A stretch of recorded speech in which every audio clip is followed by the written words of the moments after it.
इंदर मेघवाल, जो हमारा 9 साल का बच्चा, और उसको इसलिए मार दिया क्योंकि उसने टीचर की हांडी से पानी पी लिया। तो ये पूरे देश के लिए एक शर्मनाक इंसिडेंट है, घटना है। और जो हमारा संविधान है उसको भी शर्मिंदा करता है ये। हमारे देश के संविधान में समानता का अधिकार, समता, समाज की बात, शिक्षा का अधिकार, ये सब हवा हवाई कर दी गई है। मैं अभी पिछले महीने राजस्थान और हरियाणा के सरकारी स्कूलों का मैंने विजिट किया है, और अभी इसी हफ्ते मैं उड़ीसा के बहुत सारे इलाकों के सरकारी स्कूलों को देखकर आया हूँ।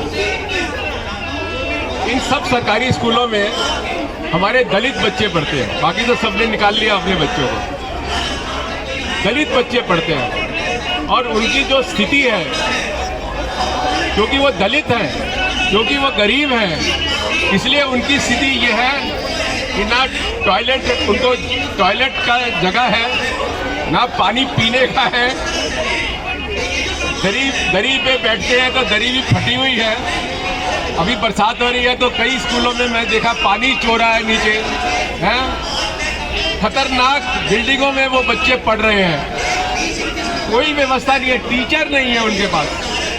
तो ये सब कुछ क्यों हो रहा है? ये सब इसलिए हो रहा है कि हमारा जो समाज है अमीर और गरीब में बटा हुआ है, जात भाव में, इसमें जातिवाद में बटा हुआ है।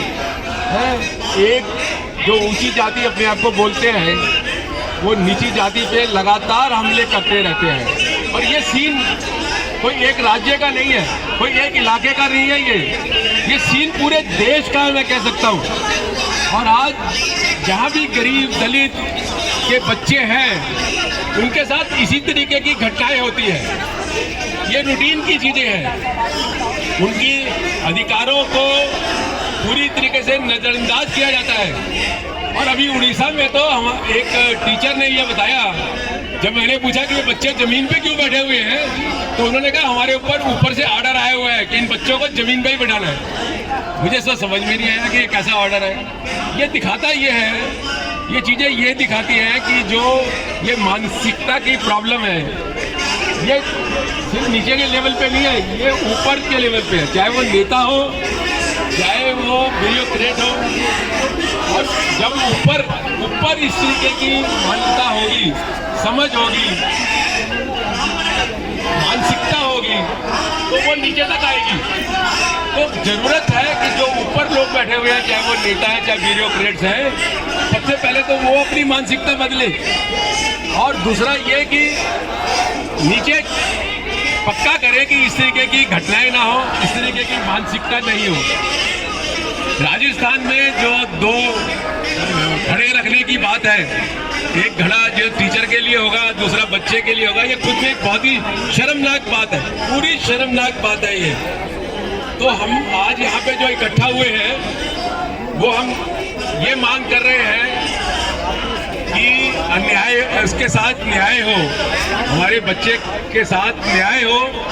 और न्याय तब होगा जब इस व्यक्ति की, जिसने उसकी हत्या करी है, उसकी जल्दी से जल्दी जो है ट्रायल हो, और उसको मैक्सिमम सजा हो, है लाइफ सेंटेंस या डेथ सेंटेंस। मुझे लगता है डेथ सेंटेंस होनी चाहिए ऐसे लोगों के लिए, है। और दूसरा ये कि उसको 50 लाख का मुआवजा की मांग हम कर रहे हैं। 50 लाख दो क्या होता है? अब तो 1 करोड़ कम से कम हो गया है छोटी सी घटना के बाद भी, तो 50 लाख ज्यादा नहीं है, 50 लाख का उनको दो।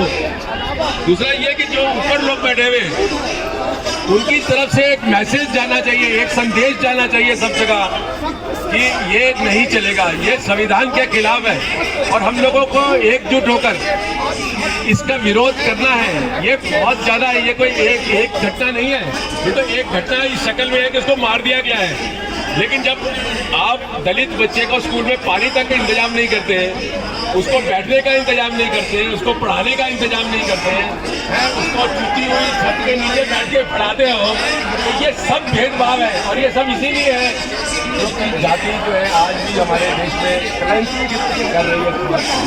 तो हमें ये सब चीज़ों को लगातार छोटी से छोटी घटना को भी मुझे लगता है कि हमें खुलकर मिलकर विरोध करना चाहिए, तभी ये चीज़ें रिड्यूस होंगी, कम होंगी। धन्यवाद, थैंक यू।